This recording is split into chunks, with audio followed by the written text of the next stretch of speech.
উঠেছি আজকে, দিয়ে স্নান টান করে রেডি, বসন্ততলা যাবো। এই যে সব সোনামা উঠতে চাইছিল না, যাকে তবুও জোর করে উঠানো হলো। সোনাই তাড়াতাড়ি করেছে, আমি একটু স্নান টান করে নিয়েছি, পুজো দেবো একটু। ছোটোবেলায় যেতাম, খুব ভালো লাগতো কাকার সঙ্গে। আজকে আবার যাব, গত বছরও গেছিলাম। দেখা যাক, আজকে তো শনি মঙ্গলবার না, আজকে রবিবার, যাকে রবিবারে দেখি কী হয়। আমার স্কুটিও রেডি, বেরোবে বলে। আমাদের দরজা ভগবান ঠাকুর আছে, আমরা গেট খোলা হয়ে গেছে, আমার গাড়িও রেডি, সবাই রেডি হয়ে গেছে, আমরা বেরোচ্ছি। আসছে ওরা, গাড়িতে উঠলো, মেয়ে আরও গলি থেকে বেরোচ্ছে। এখনো গোপাল দাদা আসেনি, আসবে, আসতে একটু লেট হচ্ছে, আমাদের হয়ে গেছে, চলে এসছে। আমরা এখন যাবো একসঙ্গে। সকালবেলায় রাস্তাটা দেখতে দেখতে কেমন ইচ্ছে লাগে, রাস্তা সব এত সুন্দর লাগছে। ভোরে দেখতে পুরো মোটামুটি না 6টা বেজেই গেছে। গঙ্গার ধারে দেখতে সুন্দর লাগছে, ব্রিজটা দেখে, তার জন্য একটু ছবিটা এই নিলাম, ভিডিওটা।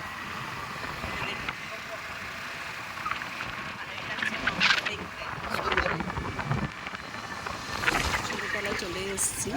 তো এখন শনি মঙ্গলবার করে মেলা বসে, আর আজকে তো মঙ্গলবার না, আজকে শনিবার, ওনারও রবিবার, বাট তার জন্য সব দোকান পাশাগুলো সব বন্ধই আছে। তো খুব ভোরেও আসতে পারিনি, 4:30টায় উঠেও ঘুরে আসতে পারিনি, 6টায় এলাম, রোদ উঠে গেল। সবাই মিলে চলে এলাম, আস্তে আস্তে এখন ঢুকছি। সব দিকে ফাঁকা, কোনো লোকজন নেই, যেহেতু রবিবারে চলে এসেছি আমরা। ফাঁকা দেখেই এসছি, আসলে আমরা তো বুঝতে পারিনি, হঠাৎ করে আমাদের যে কোনো জিনিস হঠাৎ করে আসা। সকালে বললাম, হয়তো চলে আসলাম, এরকম যে আগের থেকে যে বলে রাখা বা কিছু ওই সব নেই। দিয়ে এখন এলাম, দেখি এখন যদি ঠাকুরমশাই থাকে তাহলে পুজো দেওয়া হবে। আমি স্নান করে আসিনি, আমার হাজব্যান্ড স্নান করে এসছে, আমার বান্ধবী স্নান করে এসছে, ওরা দুজন হয়তো পুজো দিতে পারে। জয় শ্রীরাম এখানে আছে, দেখতেও খুব সুন্দর লাগছে, জয় শ্রীরামকে খুব ভালো লাগছে, খুব সুন্দর করে সাজানো আছে, এত সুন্দর লাগছে দেখতে, ভালোই লাগছে। কেউ নেই, পুরো ফাঁকা, আমরাই শুধু।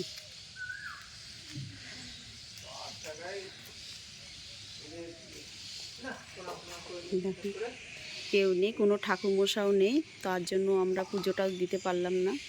স্নান করাই আসা হলো শুধু, যাক সকালবেলা আজকে স্নানটা করে নিতে পেরেছে, আর করতেও হবে না। সবাই প্রণাম করছে। এটা হচ্ছে রামনবমী একটা গাছ, বহুত পুরনো, কত বছরের পুরনো কেউ জানে না এই গাছটা। মেলা বসেছে, কিন্তু আজ যেহেতু শনি মঙ্গলবার না, সেজন্য তা কেউ ঘুমিয়ে আছে, কেউ খুলেনি, খুলে যাবে নিশ্চয়ই। ভিআইপি গেট 100 টাকা করে দিয়েছে এখন। কত অনেক বয়স না, তাও মোটামুটি আপনাদের ছোটবেলা থেকে দেখছেন নাকি? হ্যাঁ, বাপ ঠাকুর দাদা, আমরা তো সে বাবার সঙ্গে ছোটবেলায় আসতাম, তখন থেকে দেখছি।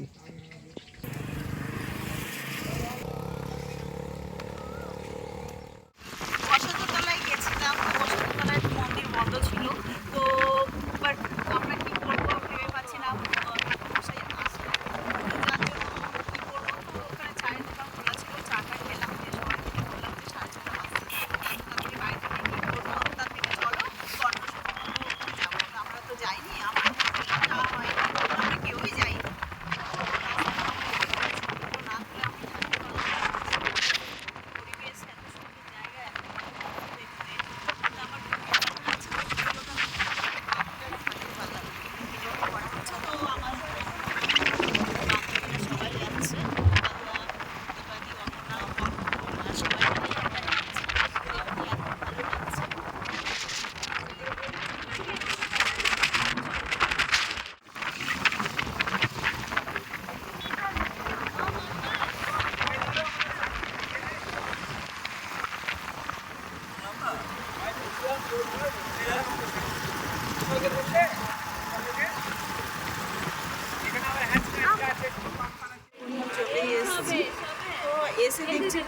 ফাঁকা, কিছুই তো নেই। আসলে কোনোদিন আমরা আসিনি, বলতে পারবো না, তো এসে দেখছি পুরো ফাঁকা।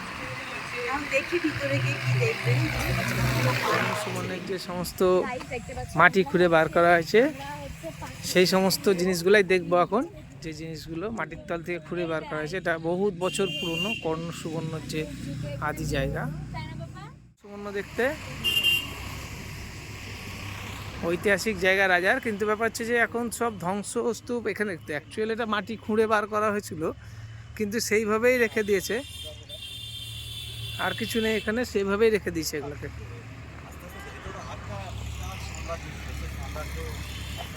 এই পুরো চত্বরটা হচ্ছে রাজা শশাঙ্কের। এই যে আমরা এখন যাচ্ছি আরও একটা জায়গা, এই যে এইসব জায়গায় যে সব যেখানে যেখানে খুঁড়েছে একটু করে বেরিয়েছে সেই সমস্ত। এবার ব্যাপার হচ্ছে যে ভিতরে তখনকার দিনে যে সাম্রাজ্যের ব্যাপারটা ছিল, যেগুলো সব মাটির তলে চাপা পড়ে গেছে, কী করে পড়েছে কিছু বলা মুশকিল। তবে এগুলো সব কিন্তু বহুত পুরনো, 100 বছর কিন্তু আরও আগেকার। আর এই গোটা জায়গাটা একবারে ফাঁকা, গোটাটাই শশাঙ্ক রাজা দিয়েছিল। আর আমরা যাবো এখন ওই কুমোটা আছে, কুমোটার কাছে। মানে কুমোটা যত সম্ভবত কুমোই হবে, আর বাকিগুলো সব চারিদিকে ছিল অনেক কিছুই। এই যে এখানে আবার একটা দেখতে পাচ্ছি কীরকম ঘর মতো, এগুলো তো আজকেকার করা নয়, বহুত দিন পুরনো। ওই যে অমনি যেমনি যাচ্ছে কুমো দেখতে, আমরাও যাব। ও দিয়ে ভেঙে দিয়েছে এখন এগুলা।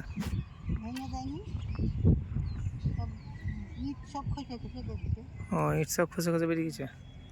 ওইখানেও একটা কি আছে, সবই ঘর ছিল আসলে, অনেক পুরনো তো, যার কারণে সব ভেঙে গেছে। আমরা এখন যাব কুমোটার কাছে, অমনি যেমনি গেছে। এটা হচ্ছে সেই অনেক পুরনো দিনের হয়তো কুমোই ছিল, কিন্তু ব্যাপার হচ্ছে যে এগুলো ধ্বংসস্তূপ হয়ে গেছে, আর এখানে মাটিও ভর্তি হয়ে গেছে, বোঝা যাচ্ছে না। এইসব হচ্ছে আগেকার বহুত পুরনো মাটির জায়গা, এখানে কেউ সচরাচর আসে না। এটা সরকার থেকে পুরো জায়গাটা ঘিরে দিয়েছে, একটু উঁচু পাহাড়ের মতো আছে, সেখানে উঠবো, একটু আমরা উঠবো পাহাড়ে, উঁচু পাহাড়ের মতো আছে, সেখানে উঠছি আমি এখন। এই হচ্ছে পাহাড় উঠলাম, ওই যে যে ঘেরাগুলো আছে এগুলো সরকার থেকে ঘিরে দিয়েছে এখন, চারিদিকে অনেকটা জায়গা নিয়ে, ওইদিকে সব চারিদিকে জায়গাটা নিয়ে সরকার থেকে ঘিরে দিয়েছে। আর এখন এগুলো সব ধ্বংসস্তূপে পরিণত হয়েছে, কিছু নেই। তো সব জায়গাতেই একটু করে ইতিহাসের ছোঁয়া আছে, রাজা শশাঙ্কর যে সাম্রাজ্য ছিল তার ছোঁয়া আছে ওখানে, এখানে সব যেখানে যেখানে গোটা মাঠটাতে এরকম আছে। তো এখন সরকার ঘিরে দেওয়াতে আর কিছু করতে পারে না। খেলা শুরু হয়ে গেছে, আমি পারছে না, রোদটা উঠেছে, যার কারণে ওরা ওড়না ফোড়না নিয়ে দাঁড়িয়েছে, আর ওই যে হাত মাথায় মুখে হাত দিয়ে। আর এদিকে ছাগল, প্রচুর ছাগল, লোকে বলে সাবার করছে। পয়সা দিয়েছে নিশ্চয়, পয়সা দিয়েই চেপেছে।